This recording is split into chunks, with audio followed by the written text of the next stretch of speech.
অনেকে সস্তায় খালি সংবাদ মাধ্যমে টিকে থাকবেন বলে দলের শৃঙ্খলা না মেনে অনেক কথা বলছেন। এগুলো করবেন না।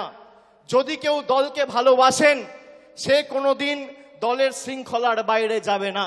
একটা কর্মী কোনোদিন দলের শৃঙ্খলার বাইরে যায় না।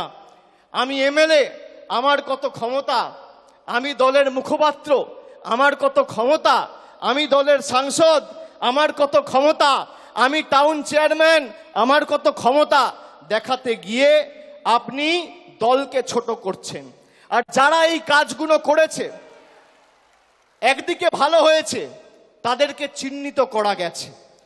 বিগত দিনে যারা দলের সাথে বেইমানি করেছিল, মুকুল রায়, শুভেন্দু অধিকারী, এদেরকে চিহ্নিত করার কাজটা আমি করেছিলাম।